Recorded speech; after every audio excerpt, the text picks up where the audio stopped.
Dear Diary, it was an eventful day filled with emotions. I met an incredible woman, a really hot one. But let's start at the beginning. I woke up feeling hopeful, thinking it would be a good day. I checked the town's notice board and there were 2 jobs that needed my witch's skills. But it's always bittersweet because people don't welcome us, even though we help them so much. It hurts deeply.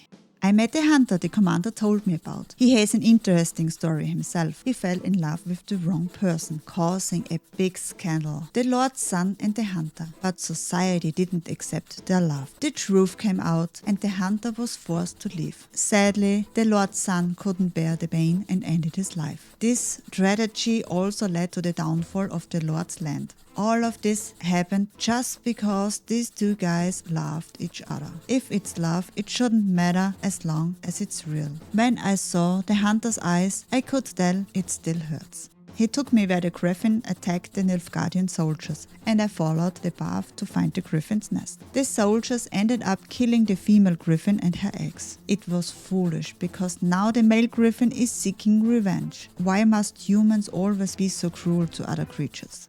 I went to visit the herbalist's house. She was tending a young girl that was badly wounded by the griffin as she seeks out into the woods at night. Foolish girl. But young and horny make you do stupid things. By the way, I wanted to do some foolish things with that herbalist. That ass.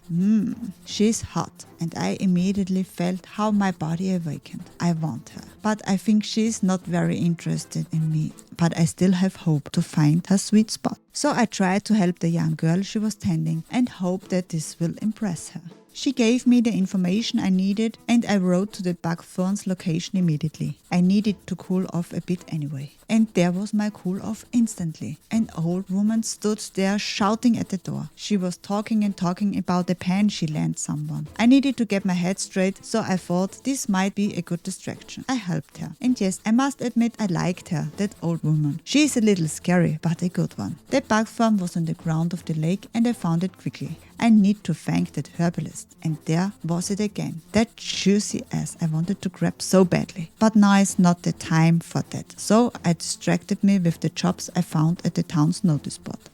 First, there was the missing brother.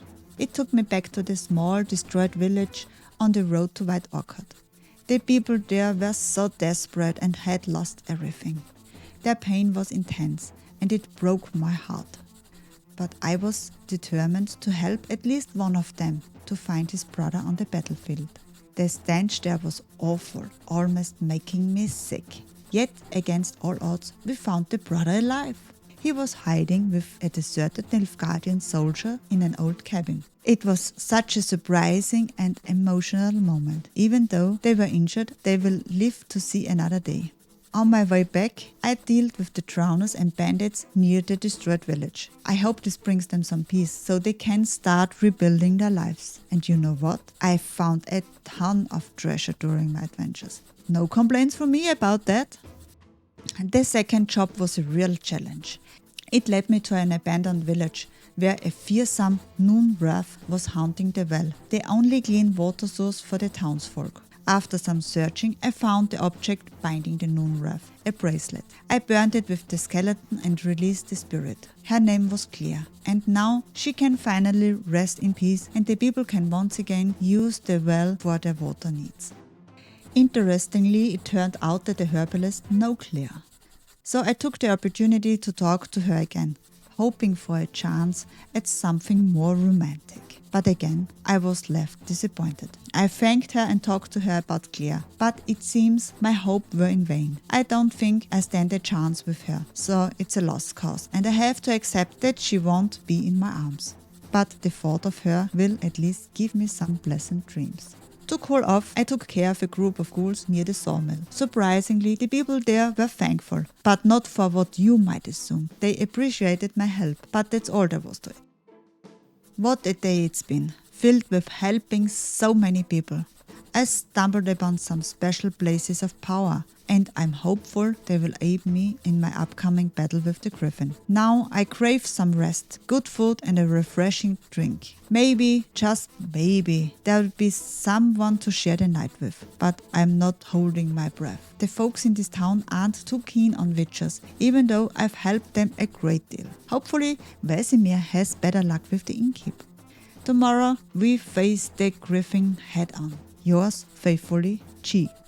I hope you did enjoy the secrets of Geralt's diary and his journey to find Ciri. Please make sure to hit that subscribe button if you haven't done already, so you won't miss out the upcoming episodes. If you missed the first episode, here's the playlist of this journey. Until next time.